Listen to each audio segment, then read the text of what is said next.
Alright, boys and girls, today in this video we're going to talk about ancient China. Ancient China, extremely interesting. China just in general is really interesting as we kind of dive into talking about it. One word that you're going to be familiar with very quickly is the word dynasty. Maybe you've heard that word before, even used out of a social studies context. I know sometimes it's used in sports, saying a certain team, maybe like Golden State Warriors, maybe in the last couple of years has had a dynasty. When I was growing up, it was the Chicago Bulls. They were a dynasty with Michael Jordan winning a number of NBA championships. Dynasty here means something slightly different. So you can see one thing to note in this, it doesn't show all of it, but in this timeline, we see that around 10,000 BCE, these two rivers, the Yellow River and the Yangtze River, are both settled.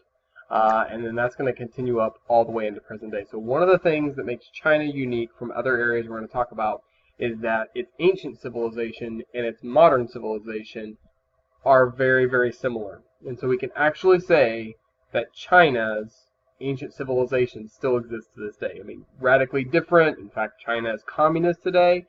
Communism doesn't exist until the 20th century. So this is something that is very unique amongst the four ancient civilizations that we're talking about. One thing that might be worrying you a little bit is like, okay, all these different dynasties, there's different names. Do I need to know all of them? No. We're going to reference a couple of them, show why they're important, but really just the term itself, dynasty, is going to be really important. So the two rivers that we're talking about here, the Yellow River, which is also called the Huanghe River, is in the northern part up here a little bit higher. So if you see where I'm pointing up here. And the Yangtze River, which is also called the Shangjiang. They have two different names. I've not researched that, but I believe it's because China has multiple dialects, so in different regions it's known as different things. The yellow name comes from the yellow color that the water has due to the silt in it. People lived there for a long time. Kind of moving on here on the slide. So dynasty. What is a dynasty? Dynasties are just a line of rulers from a single family. So a father would have a son. That son would become the next emperor. That's the term that they use instead of king. And then it would just keep passing down. Usually males. Girls, sorry. There were a few female empresses, but not very many of them. Most of the time it was males. And then as you saw on the timeline, there was these different dynasties. When they would end because a family would be overthrown, then another family would come to power. There was even times when there was multiple groups, trying to fight for power at the same time, so there wasn't really a dynasty that controlled all of China. One other thing that's really important, we'll talk about this a little bit more in class, is the mandate of heaven. Mandate of heaven basically mandates like an order of heaven, so coming from above. The Chinese believe that the ruler would have a blessing to be the ruler until he didn't.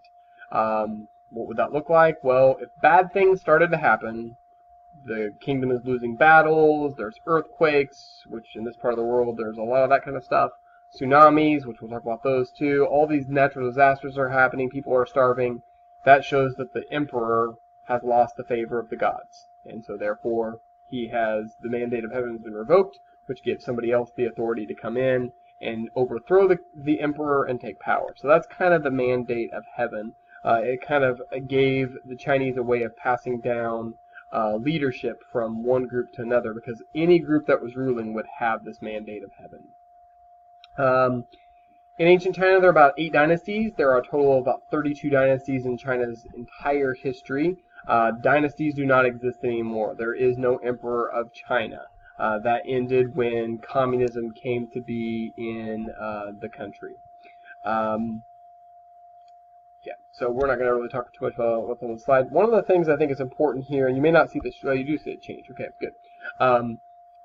China today is this long, big section here, one of the largest countries in the world. Notice how not all of China is occupied. This is going to be true throughout China's history. What we're seeing here is that different dynasties control different amounts of China.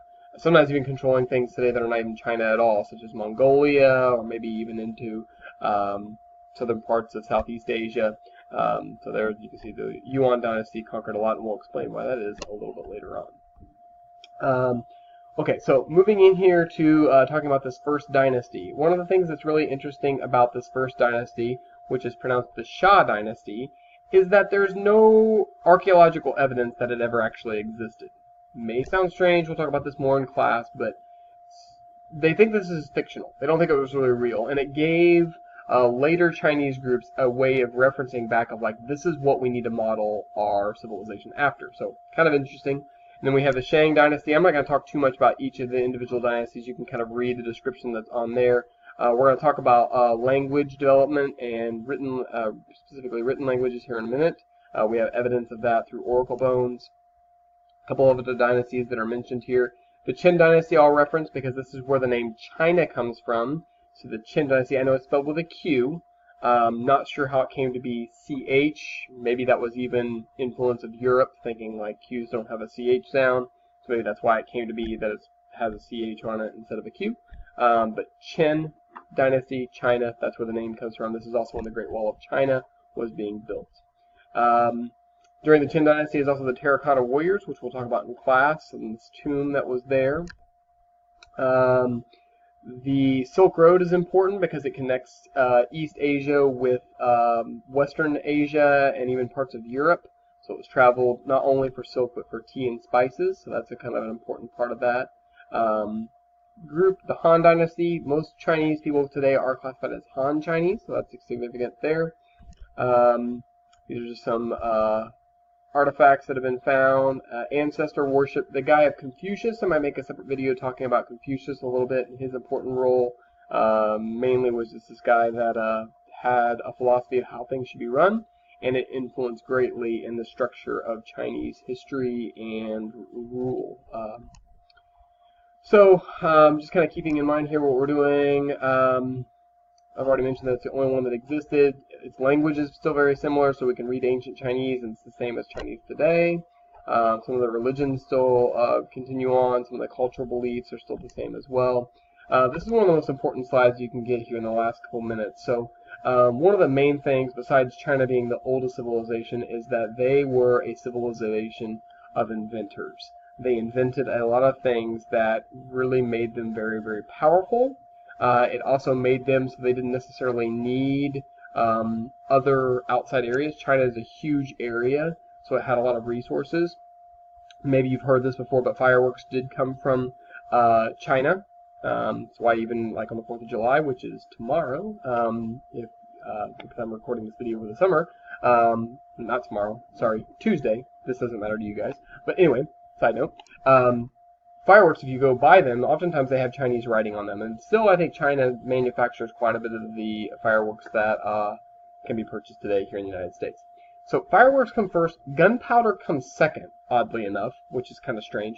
But gunpowder, obviously really important. They didn't necessarily use it all for like shooting guns. That's going to come a little bit later on. But like primitive forms of bombs were used often in warfare, so obviously really important. Compasses for navigating. They were the first to kind of create that. Paper, and then paper printing through wood block printing. This wouldn't come to Europe until much, much later. You might have heard of like Gutenberg and the printing press. That's going to come later. It was actually, I think, a little bit more efficient form of printing, but the Chinese were able to do this earlier. Lots of information could be spread very quickly throughout a kingdom. Think about today. We have our phones. We have devices that have the internet, so information travels very quickly. Well, it didn't at this point, but it would travel even slower if it had to travel by just word of mouth. But now you could have pamphlets that are passed out, passing news to citizens very, very quickly. The boat rudder is also was a creation. The Chinese are often underestimated for their navigation, but they were explorers, making it even to Africa. There's a great story I will share with you later on about Chinese making it to Africa and what they came back with. And then silk, also from the Silk Road, and spices that would just come from East Asia were important there. So a lot of the inventions are really important here to know that they just were creators of a lot of stuff, and they become very kind of self-sufficient.